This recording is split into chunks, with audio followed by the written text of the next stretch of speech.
Kelly Clarkson's weight and size has been in the spotlight as long as she has. Yeah, well, recently, she says what helped her trim down and keep the weight off is just a side effect of trying to improve a different health issue. Health reporter Haley Hernandez is here to talk about the diet she's on. Good morning. Good morning, guys. So she told NBC's Today Show that she's not even exercising, but she did read a book called The Plant Paradox. She says she was searching for help with a thyroid issue, and the result has been 37 pounds lost. And I was like, no, I'm afraid of it. I already have thyroid problems. I was afraid, and everybody thinks it's Ozempic. It's not. It's something else. But Kelly Clarkson dropped 60 pounds, and everyone assumed Ozempic.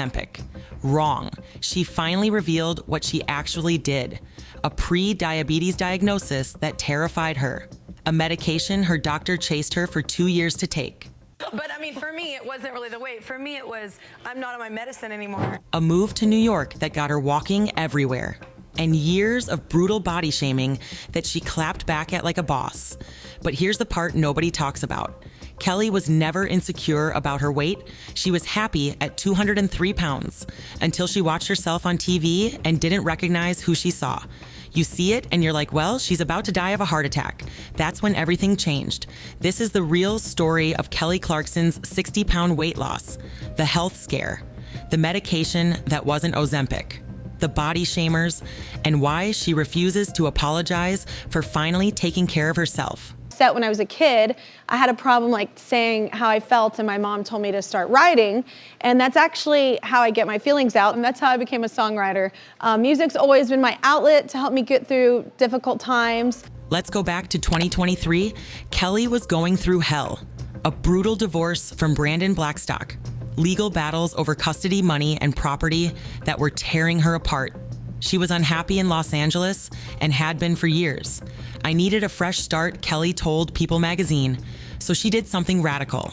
She moved her entire talk show from LA to New York City.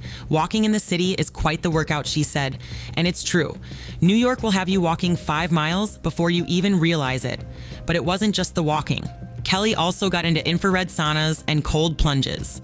Everybody wore me down, she laughed. But the real issue wasn't visible from the outside. Her blood work was getting scary bad. Behind her incredible shrinking waistline. I'm not working out. I think people think I'm working out, and I'm like, don't think I'm gonna come like play some sport. The Grammy winner saying an autoimmune disorder is part of the reason behind her reported 40-pound weight loss. I literally read this book, and I did it for this autoimmune disease that I had, and I had a thyroid issue, and now all my levels are back up. I'm not on medicine anymore. January 29th, 2024, Kelly told guest Kevin James on her show she'd been diagnosed as pre-diabetic. Well, I was told I was pre-diabetic, Kelly said. That's literally what happened. I wasn't shocked. I was a tiny bit overweight. They were like, you're pre-diabetic, you're right on the borderline. And I was like, but I'm not there yet. Then I waited 2 years and I was like, okay, I'll do something about it. Pre-diabetes means your blood sugar is higher than normal, but not high enough for type 2 diabetes. Blood sugar between 100 and 125 milligrams per deciliter. 1 in 3 Americans have it. About 98 million people, according to the CDC. It can lead to heart disease, stroke, and type 2 diabetes if you don't make changes. For Kelly, it was her wake-up call. She couldn't ignore it anymore. Malted. I love a malt. I don't even bother with a shake. Thank you. By the way, I got them for you. Oh, you did? Yes. I wanted, yeah. I love it. This is pretty sick.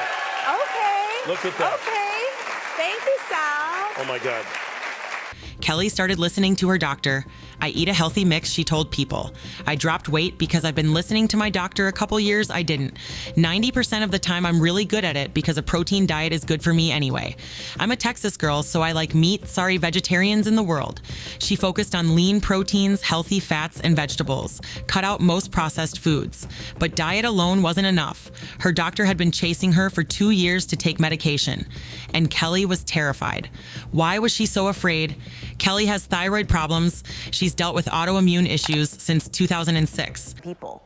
Pop singer and star of NBC's The Voice, Kelly Clarkson, doesn't say much about her health except that she had a thyroid problem she was hoping to correct with a diet book called The Plant Paradox. But I mean, for me, it wasn't really the weight. For me, it was, I'm not on my medicine anymore. Houston Dr. Diane Ginsburg with Women's Specialty Healthcare says the diet will work for some people because she believes many illnesses come from your gut. Day in, day out, that stuff beats on their gut until their gut wall breaks down and they get what? Leaky gut.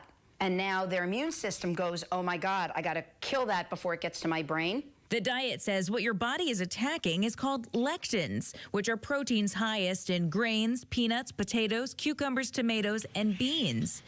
That's almost 20 years of health struggles. My doctor chased me for like 2 years, Kelly explained later. And I was like, no, I'm afraid of it. I already have thyroid problems. She was worried about side effects, worried about making her thyroid worse, worried about what the medication might do to her body. So she said no. For 2 years, she said no.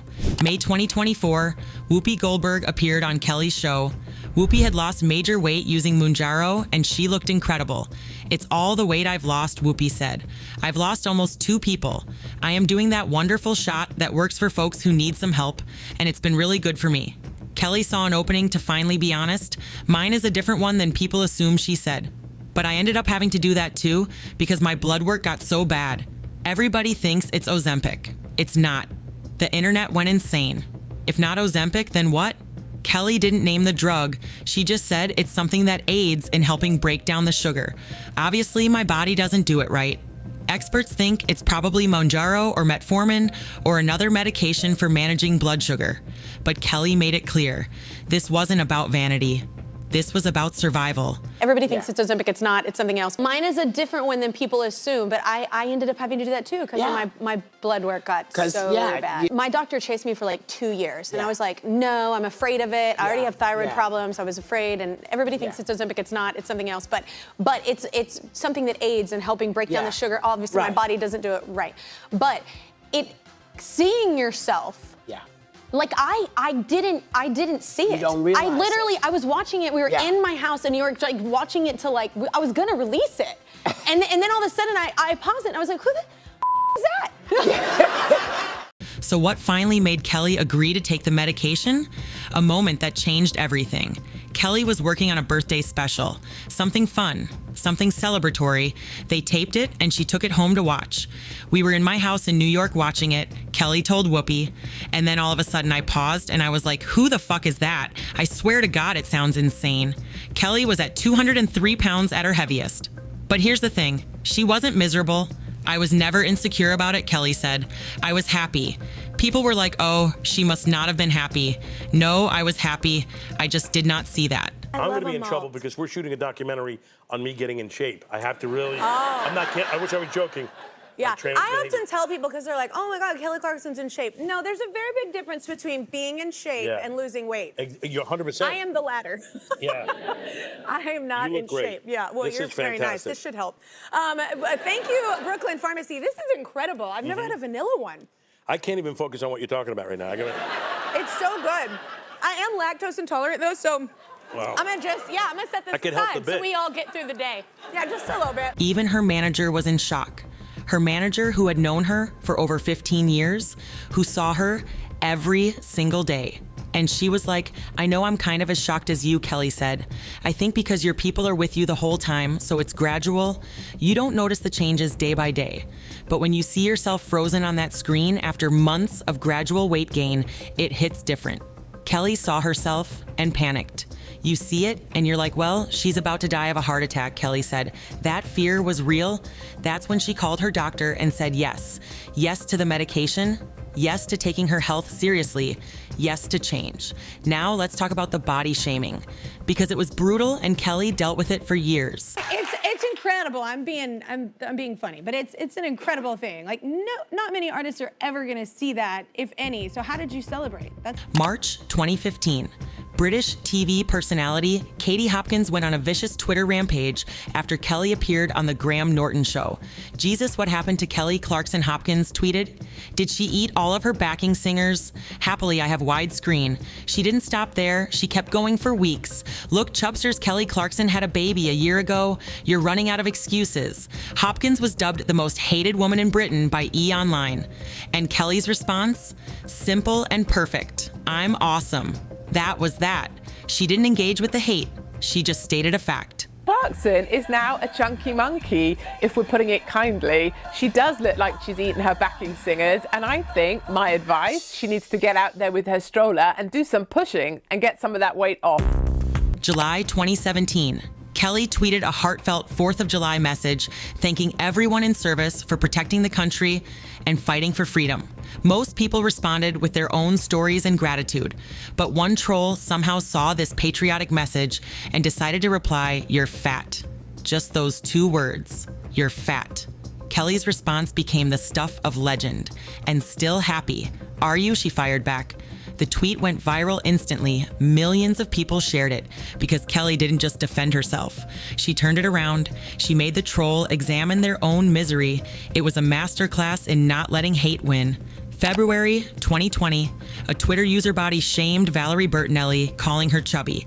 Valerie posted a screenshot showing how much it hurt. And Kelly jumped in immediately to defend her friend. True power is recognizing the projection of others' negativity and punching it square in the face with all the positive, remarkable, intelligent, beautiful light that seeps from your pores, Kelly wrote. Pity people that speak ill of others because while some of us are dancing, the others are too afraid. It was pure poetry, and it showed that Kelly didn't just defend herself, she defended other women dealing with the same garbage. It feels like such a loss, like divorce in general. And then to lose him again, that must have been really hard. Yeah, it sucks. Because it's your kid's father too, you know? May 2025, during a performance, an audience member told Kelly she looked sexy. Most celebrities would just say thank you and move on. Not Kelly. They also say you're not allowed to say someone looks attractive, Kelly told the crowd. And I say fuck that. Because some of those bitches are out here working and we're trying. And I want every motherfucker that passes me to go damn well done. I was destroyed, like on the ground, like crying. So what's the truth about Kelly's 60-pound weight loss? It wasn't Ozempic, even though everyone assumed it was. It wasn't some miracle drug or quick fix. It was a pre-diabetes diagnosis that scared her into action. It was a medication her doctor prescribed specifically for blood sugar management, not for weight loss. It was moving to New York City and walking everywhere instead of driving.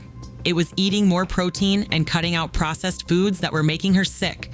It was infrared saunas and cold plunges and actually listening to her doctor for the first time in years. If you're inspired by Kelly's journey, hit that subscribe button right now. Drop a like on this video, turn on notifications so you never miss when we drop new content. And comment below, what do you think about Kelly being so brutally honest about her weight loss journey? Do you respect her for keeping it real about the medication and the struggle? Or do you think celebrities should keep this stuff private? Let me know what you think. I'll see you in the next one.